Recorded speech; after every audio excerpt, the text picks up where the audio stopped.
not. You can. Welcome to Jewish Mysticism Lessons in Tanya, chapter 44. The title of this week's lesson is More Love Meditations. And thank you all for tolerating the break as I went to New York. But now we're back. And in this week's lesson, we're going to do exactly that. We're going to talk about a couple of meditations that we can do. Torah meditations, things that the Torah encourages us to do to reach a state of love for Hashem. And of course, we've already been talking about different levels of love for Hashem. Generally, we've said there's two types of love that a human being can have for God. Number one, and the higher love is called Ahava Rabbah, or the great love. And essentially, we've said that the difference between that love and the second level is that love is completely, well, it might be inspired by the person, but it comes down from above. In other words, it's not brought about just by the person's meditation, but that something else comes down from above. Mm-hmm. And then we said that there's Avat Olam, the second level, which is worldly love, which is a direct product of meditative work. In other words, a human being says to himself, I'm going to work on it, and I have different things that I'm going to meditate on, and that brings about a love, and that's a love for Hashem. And obviously that love is a lower level because it's limited. It's limited to things from the world. It's a love that's born of inspiration, or a love that's born of or inspired by meditation of the world, right? Seeing God's influence on the world, and then that reflecting on coming out in a love for God. The Alter Rebbe in the beginning of chapter 44 starts off by telling us that even though there's only two official levels of love for God, obviously there are many micro levels of a love that we can have for God.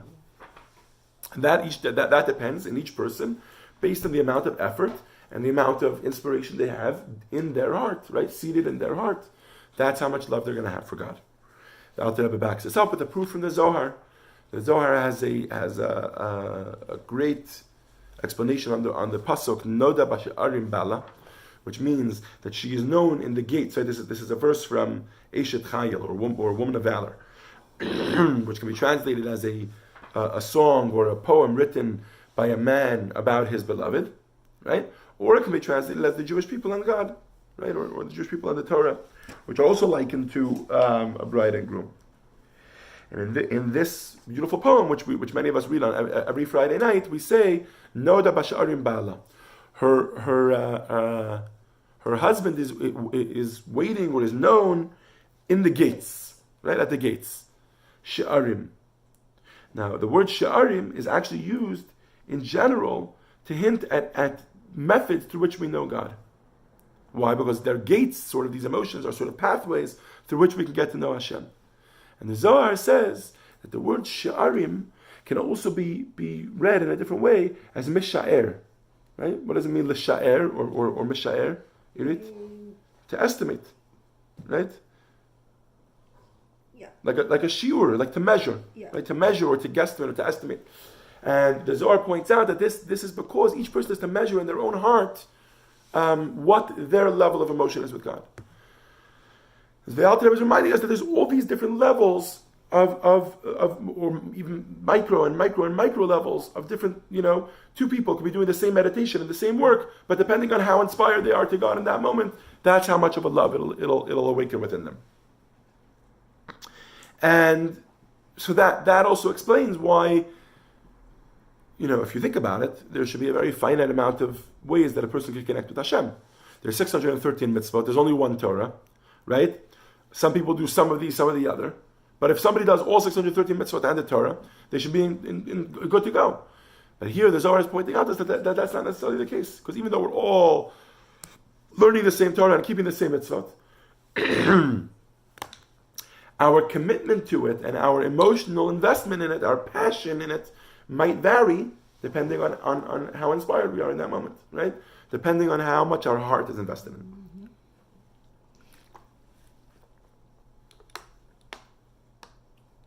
You need a hot tea.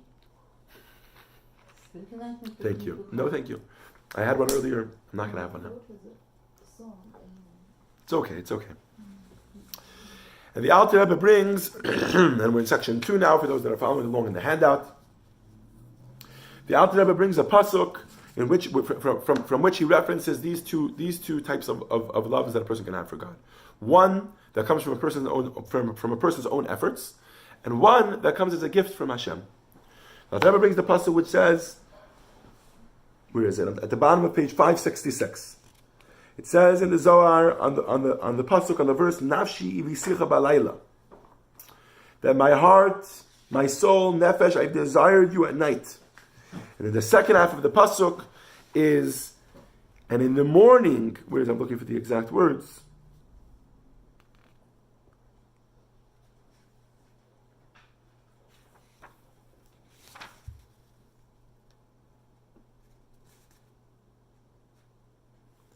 I cannot find the exact words, but the general idea is that in the morning my ruach longs for you. And the Alter Rebbe explains that these refer to two different types of love for Hashem. One type of love for Hashem is one that is born nafshi ivi sicha, when in the night my soul longs for you.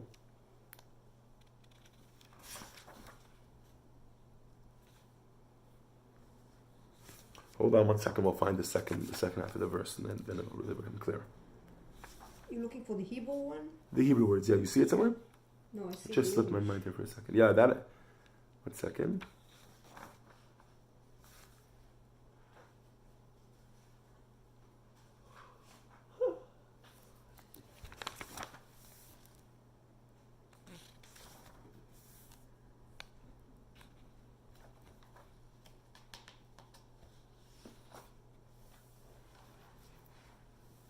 Anyways, regardless, so the first level, says the Alter Rebbe, refers nafshi v'sicha, that in the night my soul longs for you, says the Alter Rebbe. This is a reference to a great meditation which can help us to reach this stage of effort love. In other words, a love which comes from our own efforts. Where did this come from? And says the Alter Rebbe that this meditation is really for a lower level of love. And one of the reasons that it's a lower level is because we're not inspiring a brand new love, but rather we're taking a love which is embedded within us, which we said every single Jew has within him as an inheritance from his forefathers, a love for Hashem. And we're taking that love and we're just fanning the flame, and we're fanning the spark and bringing it out into a flame which is going to be an actual passion in our heart. Says the Alter Rebbe, so one of the ways that we can do this is just as somebody who was tired, or somebody who was hungry, right?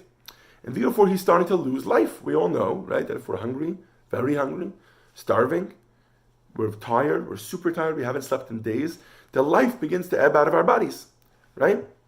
And the person yearns in that moment for what? He yearns to sleep or to eat, but what is he essentially yearning for? Life. For life. He wants that life back. Vitality. Says the Alter Rebbe, with proper, exactly, that vitality. He wants that vitamin B infusion. And the Alter Rebbe says that if we can figure out a way to internalize within us that it's not just about food, sleep, or things like that, but rather that Hashem, right, the power of godliness in our lives, is actually a very strong life force. Not just a very strong life force, but it supersedes all of these other life forces. And we realize that Hashem is life, then we can reach a stage, and again, the Alter Rebbe is not giving us all the words of the meditation, and I think that we'll get to this point in a second. Then we can reach a stage where we have a love for Hashem the same way we yearn to sleep or to eat when we're very tired or when we're very hungry. It says the Alter Rebbe, this is the level of nafshi iviticha, right? That in the night my soul yearns for life. I want to point out, this is what I started saying before, but I interrupted myself, that the Alter Rebbe never really gets into details when it comes to meditation. He always gives you like this sort of general idea and he leaves the details up to you. And of course, the simple answer for why that is because the details are up to us, right? If we read a book, right? Or if we compose a book, the difference is unparalleled, right? You read a book and you're inspired by what the book says, or if you manage to come up with your own emotions, it's obviously very different. But I think another point is the Alter Rebbe here is stressing the point which we opened, or which the Alter Rebbe opened the whole chapter with, which is everything depends on what's going on in your heart. So even if the Alter Rebbe would be able to write a very inspiring book, which he did, by the way, right? But even if he would be able to write an exact meditative guide, right, to exactly how to evoke a love for God, and it was very detailed, and it worked on 90% of the people. it wouldn't be the same as if when we evoke it on our own. Why? Because by each person, there's different things going on in their hearts.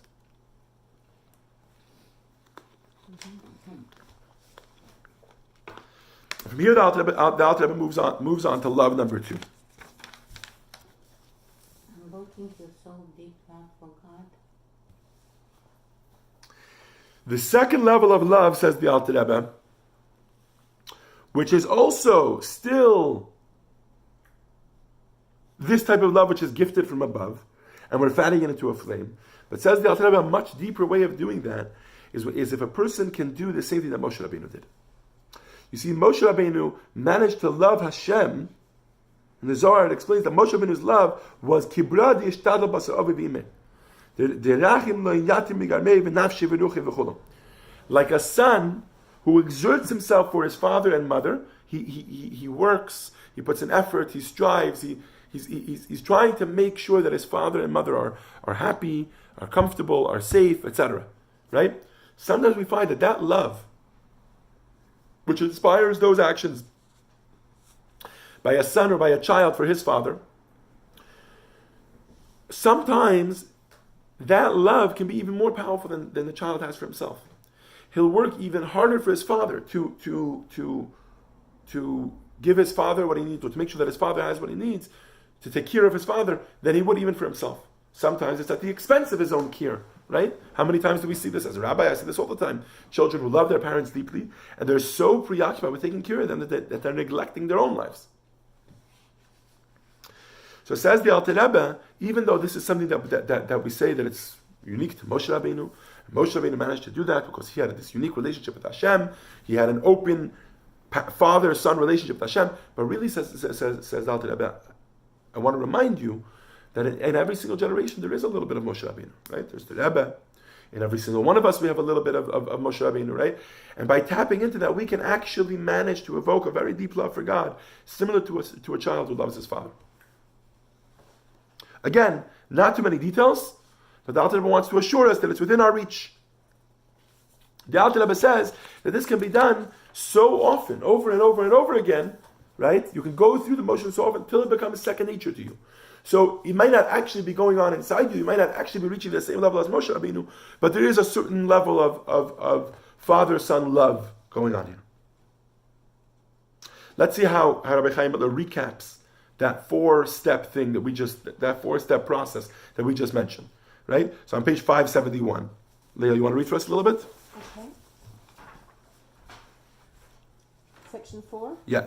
He's going to recap this second level of love. You see, because this, one more element of this second level of love, why it's so much deeper, is because the first part of love, where did we go? Where did we go in order to get a deep love? You read? Which direction did we go? We went deeper into our own ego, right? What did we say? No, of course in our heart. But I'm saying, what did we say? We said we're looking for a love like a person who is very tired or very hungry. A person who is very tired and hungry, where does that desire, that strong desire for food or sleep come from? A desire for self-existence. Yeah. Right? So we were looking deeper into the person. Similar for Hashem. If we can realize that Hashem is our life, you see what we did here? We managed to hack the system that because you love yourself so much and you love your life so much, therefore you can channel that to be a love for God.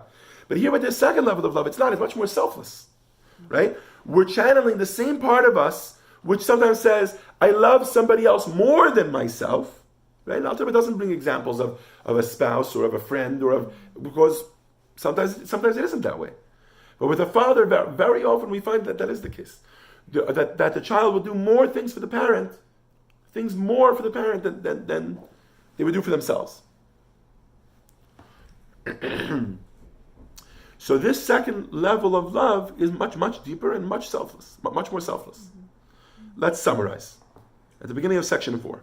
In section 3, the Tanya has taught, everyone is capable of attaining an utterly selfless level of love for God, like a son who exerts himself for his father and mother, whom he loves more than himself. Okay, so that's step 1, is we said that it's available for everybody. We are all capable of this because selfless love is already present latently in our souls, and we just need to find it and help it to surface. This selfless love has been given to us by Moshe Rabbeinu, right? And it lies somewhere deep within us, which is also its vice, by the way. Right? That's also the problem with it, that it doesn't come directly from us. It comes from something else within us. But okay, leaving that aside for now. Number 3. The key to doing this is meditating on the idea that as a child of God, you love God more than you love yourself. And number 4, this meditation Should be done repeatedly so that habit will become second nature, and it should be done verbally and audibly, since audible vocalization stimulates concentration. That's right. I neglected to mention that part. The Alter Rebbe mentions that it should be beficha v'vavcha, that it should be clear in your heart and in your mouth. That second part is important, which really in the pasuk is the first one. The Alter Rebbe says, "Dahainu." This means liot ragil al leshono v'kolo, that it should be audibly vocalized and which will then inspire and stimulate concentration. Okay. So this is all fine and dandy. Now let's say that I am some sort of master at meditation and I go through this, and with enough time I manage to get myself to a position where I manage to replicate father-son love for God, right? Or child-parent love for God.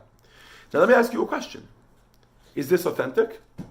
A person might say to themselves, I'm just doing this over and over again. The Tanya advises that I keep doing this. I keep saying this to myself. I keep using words. I keep using my voice. I keep saying it over and over and over to myself till it becomes a part of me. But do I mean it? Exactly. At a certain point you say to yourself, this is not authentic. This is, even if it looks authentic, even if it feels authentic, at a certain point, you know that this came from faking it till you made it. So does that faking it really work? Says the Alter Rebbe, yes. Why? Why? Because this is actually the real you. You see, you really do have a part of Moshe Rabbeinu inside of you. And when you're doing this, even though it doesn't feel like you, there is a deep part of you inside that at a certain point, with all of that repetition and that second nature, it kicks in, the real part kicks in. And you're inspiring the real part of you, which is loving God on that deep level, on that selfless level. Unself-love. Selfless. Unself-love. Unselfed? Okay.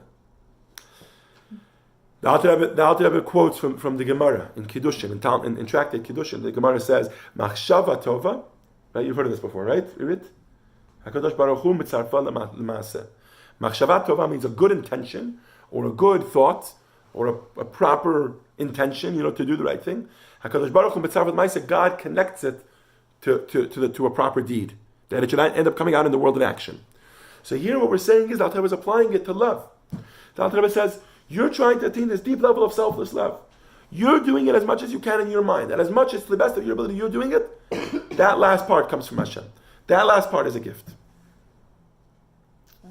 Sure. What? Yeah, everything. Well, everything is a gift from Hashem, but Hashem wants our efforts, right?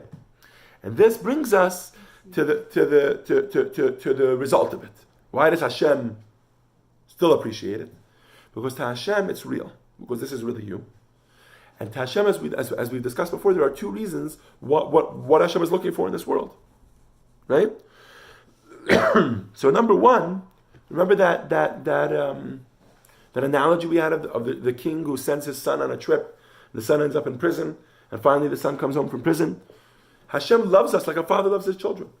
So if we have that love for Hashem, Hashem reflects that love back to us. Hashem has a tremendous nachas when we evoke or inspire such a love within ourselves. And number two, on a much more simplistic level, the purpose of this world was, Hashem wanted, liyot lo dira lo yitbarech, right? That there should be for Hashem a dwelling place down here in this world. By us doing that, we're creating for Hashem a dwelling place within our heart. And that causes an unbelievable nachas for Hashem. Now, it's important to remember that this last element which we introduced, which is that by doing it by habit, doing it over and over and over again, it's going to become, this lip service will become actually real. That only works for the second part, for the selfless love. Right? Why is that? Because the selfless love is not a rational love. We're not looking for a rational love. Right? When a child helps their parent more than they help themselves, can they explain that to you? They can say, I love my parents because they brought me into the world. The Torah says I should love and respect my parents. Does it make any sense that they're taking better care of their parents than they're taking care of themselves? There's no rationale there. The love is selfless, like we said. It goes beyond rationale. The first meditation which we introduced is rational. Right? I love myself. I like to exist. I like to live. Therefore, if I'm hungry, I want food, like that I should continue to exist. Okay, if I extend that a little further, it rationally makes sense, right? That Hashem that Hashem, who is my life, right? Again, that takes a lot more meditation than just saying that. Excuse me, but I would love him.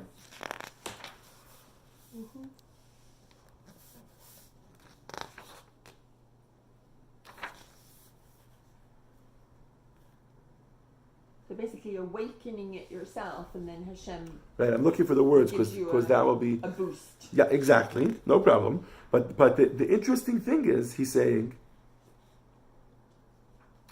where is it? That this habit hack doesn't work for the other type of love.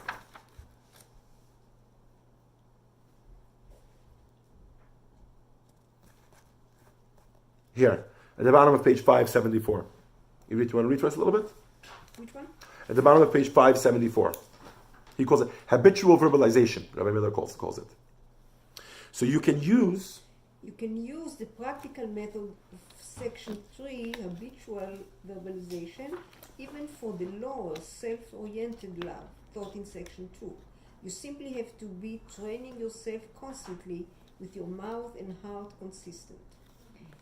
At first glance, this would seem to be no surprise. If habitual verbalization is effective at bringing even a higher selfless love to consciousness, shouldn't it obviously be effective for a lower self-oriented love? So if this was a mathematical equation, it would make sense. If it works for the higher one, it should work for the lower one, right? He says, but it's not so simple that it works. Surprisingly, that's not the case.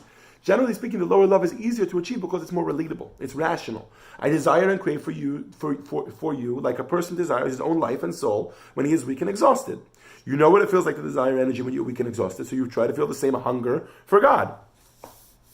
But it's because the power of this meditation lies in its relatability that habitual verbalization is less effective.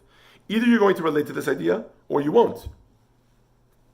Repeating it to yourself 1,000 times won't seem to help that much. The higher, selfless love, on the other hand, is more of an acquired taste, a subtle, initially counterintuitive idea which begins to resonate deeply only through repeated exposure. And like we said, it also lies deep within you, so with that repeated exposure, it begins to come to the fore. And that's why habitual verbalization is an excellent practical method for the higher, selfless type of love. Nevertheless, the Tanya says that training yourself constantly with your mouth and heart consistently, i.e. habitual verbalization, can be effective even for the lower level of more self-oriented love, because ultimately we are speaking of a feeling that you already have in your soul, and since you only have to bring it out from its latent state to be palpable, like Leah said earlier, because it's a gift from God, habitual verbalization can be effective even if it takes a little more persistence. It might take more persistence because you have to bypass that rationale. And the Alter Rebbe ends off that even if you can't, worst case scenario, we serve Hashem because we want to serve Hashem. Right? On a very basic level, we serve Hashem because we love Hashem, we want to serve Hashem. And that's it, without any complicated meditations. And then the rest is filled in by Hashem. All right, in section 6, we're actually going to gloss over it. In section 6, I'll explain the concept briefly.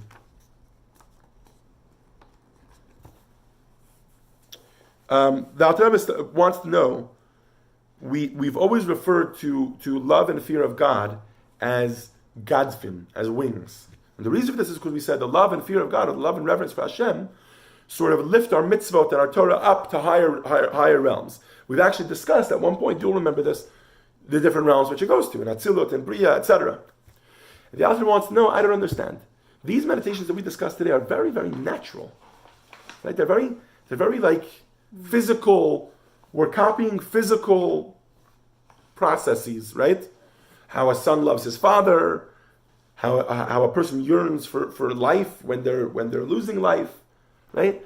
Like food and sleep, these seem very, very natural. How is it possible that these things actually bring us so high up?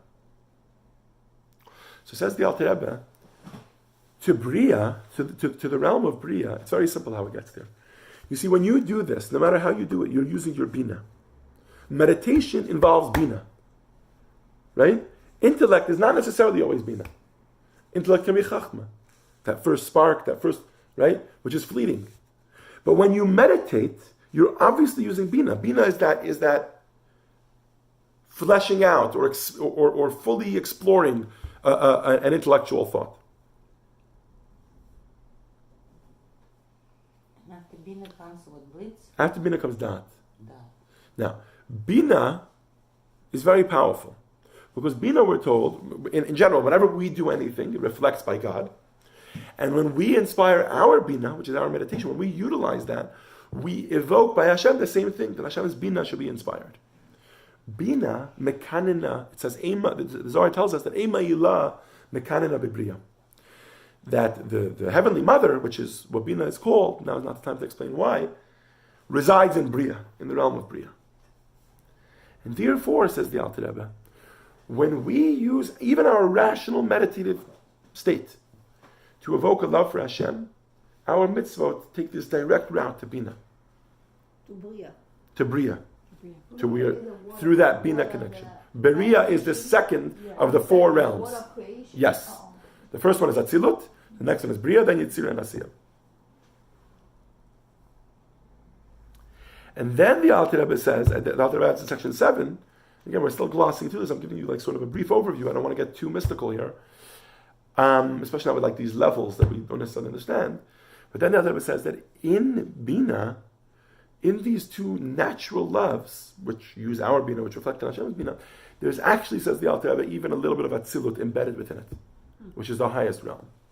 So essentially, by us even using these very low levels of meditation, which we gave today as tools for how to love God, we can actually figure out, we can actually use that to soar, to have our mitzvot and our Torah soar way higher than we can ever achieve alone. But the Alter Rebbe says, as much as you want to get all involved in the selfless love, in the Ava Rabbah, in the great love, in this love which is connected to Hashem, that has nothing to do with the world, the Alter Rebbe reminds us that even if you end up reaching the highest level of love, there's always going to be a legitimate place for worldly love, for Avat Olam. Remember, Avat Olam is the one when we look around at the world, it seems so low. We're limiting God. We're coming to love God only because we're looking at the world and we see God from the world. Says the Alter Rebbe reminds us, though, that was the whole purpose of creation. Right? Hashem wants specifically from this world that we should see Him. So even though, yes, can we inspire greater loves from greater places and from gifts from God and from all these meditative, yes. But ultimately it's going to come down to, can we find God in this world? Can we see Hashem in the day-to-day grind? Can we learn to love Hashem from our lives, from the physical world? Of course, we are His activity. We're what? And that's what the Alter Rebbe is reminding us. That as much as we have these other loves, it's important to remember to love Hashem from the world, because that was the whole purpose of creation. And with this we'll conclude Jewish Mysticism lessons in Tanya, chapter 44.